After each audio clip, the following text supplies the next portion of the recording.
बिस्मिल्लाहिर्रहमानिर्रहीम। नाजरीन, गुज़िश्ता रोज़ डॉक्टर आफिया सिद्दीकी से उनकी बड़ी बहन डॉक्टर फौजिया सिद्दीकी की 20 साल बाद मुलाकात हुई है। मैं इस वीडियो में थोड़ा सा उस मुलाकात का अहवाल आप हज़रात से शेयर करना चाहता हूँ। ये मुलाकात 20 साल बाद हुई है। क़ैद तन्हाई को 20 साल गुजर चुके हैं। इस 20 साल के अरसे में क्या कुछ हुआ, बच्चे थे जवान हो गए, माँ थी वो मर गई, कब्रिस्तान चली गई, कब्र में दफन हो गई, मजालिम थे डॉक्टर आफिया ने सह लिए, आज भी सह रही हैं। लेकिन इस दौरान बड़ी तहरीकें उठी, बड़ी आवाज़ें लगाई गई डॉक्टर आफिया की रिहाई के लिए, कुछ ना हुआ।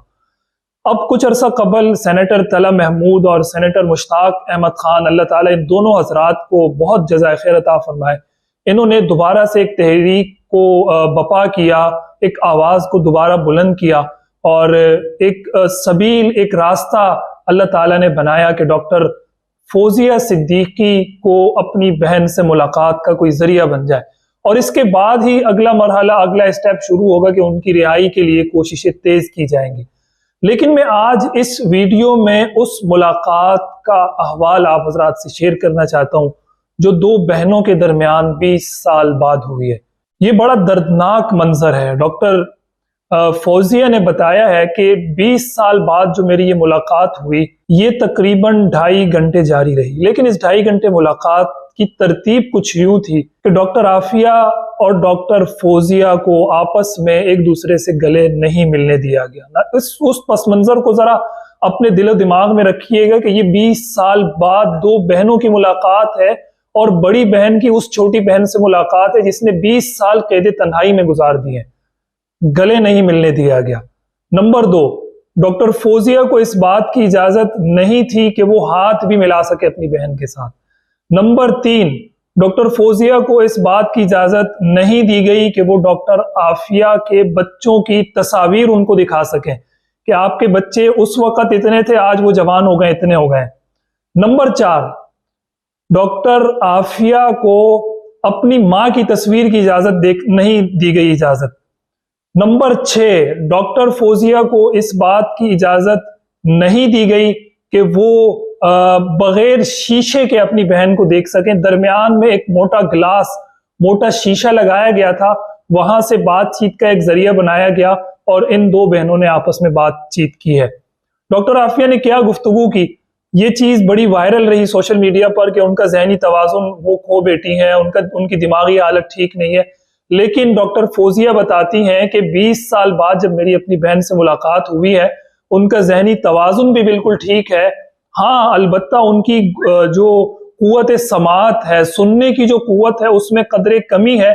थोड़ा जोर से शायद बोल के उनको आवाज देनी पड़ती थी, तब जाकर उनको आवाज जाती थी। और ये सारा जाहिर है उन तमाम अजियतों का और वो जो तशद्दुद, वो सारी चीजें जो उनके साथ हुई हैं, उनका तो इतना बनता है कि उनका कुव्वत समात या दीगर कुछ मसाइल में जो है ना वो बढ़ जाए। तो डॉक्टर फौजिया बताती हैं कि डॉक्टर आफिया ने मुझे कुछ बातें बताई और उन्होंने सबसे पहले तो अपने ऊपर होने वाले, रोजाना होने वाले मजालिम की दास्तान सुनाई कि डेली बेसिस पर मेरे साथ क्या होता है।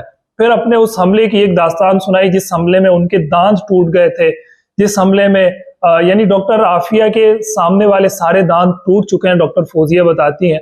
और इसी के साथ साथ उनकी जो कुव्वत समाद है वो भी उसी हमले में जाया हो गई थी और वो बहुत कम हो गई है। इसी तरह सर पर एक चोट उनको बड़ी जोरदार लगी है जिसकी वजह से उनको कभी कभार बात समझने में मुश्किल जरूर पेश आती है। ये 2.5 घंटे की मुलाकात तो थी, लेकिन डॉक्टर फौजिया कहती हैं कि आप ना समझें, आप कैसे समझेंगे इस बात को कि बहुत ज्यादा तशनगी अभी बाकी है। सेनेटर मुश्ताक साहब ने इतला दी है कि अब उनकी दोबारा सेनेटर मुश्ताक और जो क्लायो स्टॉफोर्ड स्मिथ हैं जो इनके साथ हैं, उनकी और डॉक्टर फौजिया की एक मरतबा फिर मुलाकात होगी। अब की बार उन्होंने कौम से ये अपील की है कि खुदारा अपने हुक्मरानों से ये गुजारिश करें कि वो आवाज बुलंद करें और इन दो बहनों की मुलाकात कम अज कम शीशा दरमियान से हटाकर वो एक दूसरे को गले लग सकें, वो एक दूसरे की बातें सुन सकें, वो एक दूसरे को कम अज कम देख तो सकें, कम अज कम डॉक्टर आफिया के बच्चों की तस्वीर तो उन्हें दिखाई जा सके, कम अज कम डॉक्टर आफिया की उस मरी हुई माँ की तस्वीर तो उन्हें दिखाई जा सके। डॉक्टर आफिया को इस वक्त तक नहीं पता कि उनकी वालिदा इंतकाल कर चुकी हैं, کیونکہ ان کی والدہ کے انتقال کو بھی کچھ سال ہوئے ہیں، میرا خیال ہے 2 سال ہوئے، اور ان کو یہ بات نہیں بتائی گئی۔ ظاہر ہے ان کو کیسے بتائی جاتی، ان کے ساتھ کوئی رابطہ، کوئی کنیکشن کچھ بھی نہیں ہے۔ یہ 20 سال بعد ملاقات ہوئی ہے، وہ بھی ایسی ہے، پہلی ملاقات میں اگر ڈاکٹر فوزیہ بتا دے تو ہم کے مارے وہیں پر جان دے دیں۔ تو یہ بڑے مسائل ہیں، بڑی دردناک یہ داستانیں ہیں۔ اب اس میں میرا اور آپ کا کردار کیا ہے؟ ہم نے آواز بلند کرنی ہے۔ سوشل میڈیا پر ہم بہت سارے کام کر رہے ہوتے ہیں، اس کام کے لیے آواز بلند کریں۔ اور اس وقت ضرورت جو سینیٹر مشتاق نے بتائی ہے کہ کم از کم ان 2 بہنوں کی ملاقات بغیر شیشے کے ہو جائے، یہ ایک دوسرے کو دیکھ سکیں، گلے مل سکیں، بات چیت کر سکیں۔ اور ساتھ ساتھ انہوں نے یہ بھی کہا ہے کہ ان کی رہائی کی کوشش بھی اگر ذرا سنجیدگی سے کی جائے تو اس پہ عمل درآمد بھی ہو سکتا ہے، اور ڈاکٹر عافیہ کی رہائی بھی عمل میں آ سکتی ہے۔ تو خدارا آپ تمام حضرات سے گزارش ہے، مجھ سمیت ہم سب کی یہ ذمہ داری ہے کہ ہم قوم کی اس بیٹی کے لیے آواز بلند کریں، اور یہ 20-22 سال کا جو ایک قید تنہائی کا سلسلہ ہے یہ کہیں نہ کہیں جا کر کم ہو سکے۔ بہت شکریہ۔